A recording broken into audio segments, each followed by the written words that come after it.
Back here on Jiggy TV, also JiggyJagTV.com, RossVideos.info. I'm Jigman Freud, the master debater, the cunning linguist, the admiral of alliteration, and your favorite community producer. I'm going to get the hell out of the way and let the organizers of one of the biggest events of the summer, and one of the biggest events of the fall, I guess, talk. So gentlemen, jump in there, introduce yourself. So I'm Tom Smalling.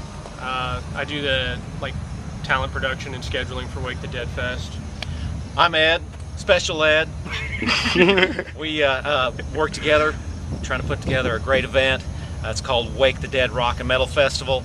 The event is October 9th. It's a Saturday. It's going to be a beautiful day. We know it will be this time. It's a very nice indoor facility. 2 great size stages, 13 bands. It's a show that you can't miss, and it's a show that for $10, it's an incredible value. That's not a bad deal for $10. It's please. That's not bad at all, man. $10. Yeah. Now, you guys always have different bands every year, but you always kind of bring back some of the same ones. Who do you have coming in this year that people just need to be there for?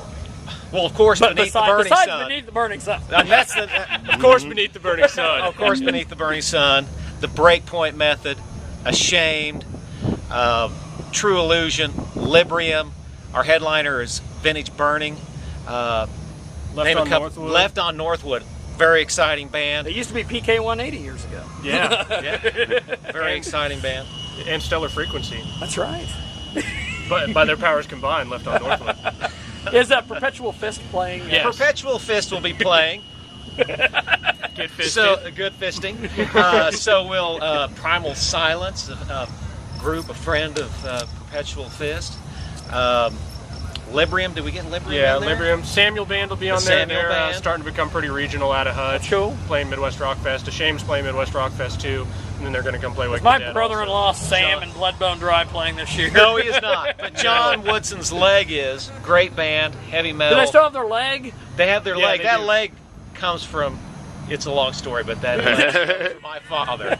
And it's It a was pretty above awesome. his garage forever, and then they got it down and It's gave a it to pretty JWO. awesome prop. It's a real leg. They actually just bought it a new shoe. Yeah, it's got a Converse now, I That's think. pretty cool.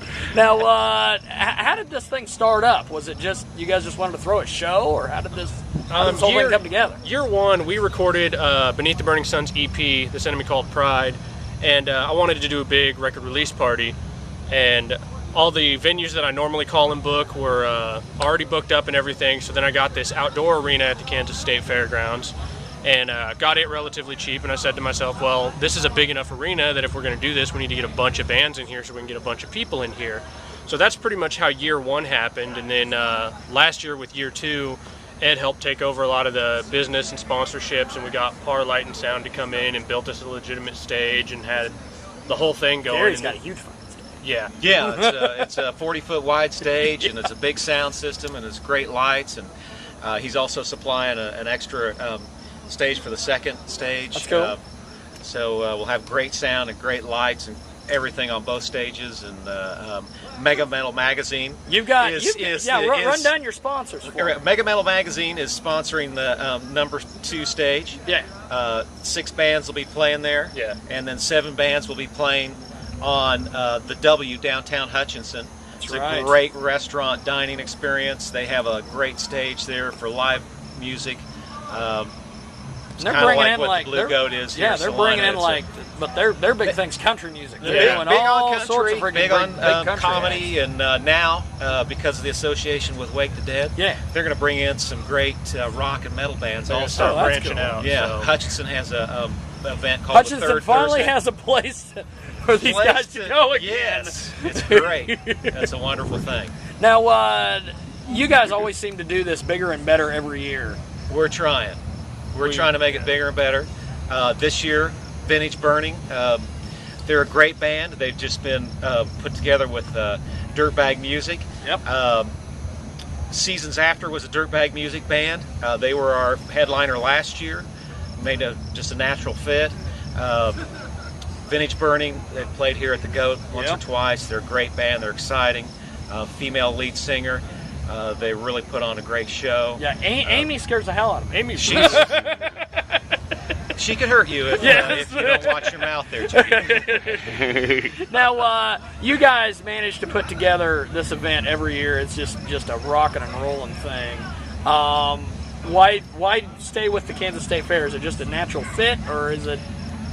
Provides a couple of nice things for us. One, it's a state level event venue, so we don't have to worry about sound permits and a lot of other things. We can get as loud as we want, get as many people in there. It's got a huge area for parking.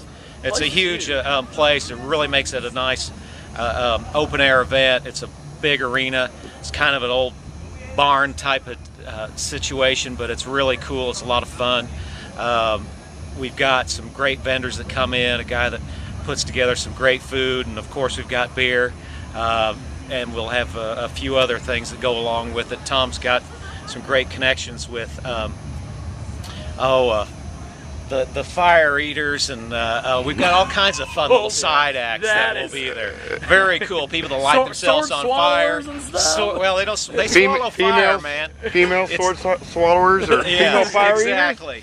Oh, yeah. No deeper than the fire. Anyway, it's a great show. We've got lots of side attractions, lots of fun.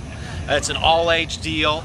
Everybody gets a bracelet if they want to drink a beer, but you know, you can bring anybody there.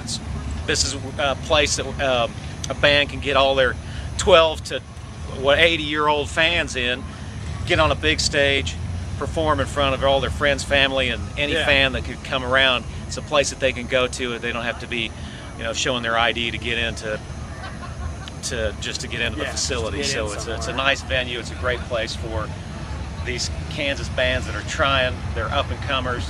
They need a place to play in front of a big venue, and that's what it's all about. So how do you guys pick who headlines? Was it just Vintage Burning was just hot and they were just out there and you're like, let's grab them? Or? Well, we made some phone calls, contacted some agencies. Came down to this year, you know, last year we got it a little bigger. This year we're trying to get a little bigger. Next year we'd love to have a national act, but as with anything, it comes down to dollars, and we need more sponsors and more dollars and more people to come see it, and we'll generate some more cash. So that way we can get even a bigger show going the following year for Wake the Dead 4. But Vintage Burning is a nice solution. They don't kill us on the budget, and they're up and comers. They're about to hit the big time. Seasons After's gone on to Warner. Dirtbag can spend more time and focus on Vintage Burning, and they can become bigger and greater. So I think it's a great fit right for that flow, because next year we won't be able to afford Vintage Burning like we weren't able to afford Seasons After again this year. So do you guys record anything live? Is there like a CD or anything you ever going to put out of all the live recordings, or is that of all the 13 bands that play? No, we've talked to a couple of different companies that were interested in doing that. How about you, Jiggy? Are you interested in doing that? You want to plug into the board? That's right. Well, I'm trying to figure out how I'm going to keep 2 stages. How am I going to keep track of all that? But gentlemen, thanks for doing this. This thing looks like it's going to be a hell of a deal. It is. We've got more and more guys like you that are helping us get the word out, and that's what makes all the difference in the world. And that I don't know if I would say myself as a guy, but hey, that's awesome. Okay, clear. like This guy right here. By the way, Neil Dykes, hello. Go check out Wake the Dead one more time. When's the date? October 9th. It's going to be a hell of a noon deal. to midnight. It's the best $10 you'll ever spend in your life. Jesus Christ. Till next year. Till the following year. Let's go watch more here on Jiggy Jag TV.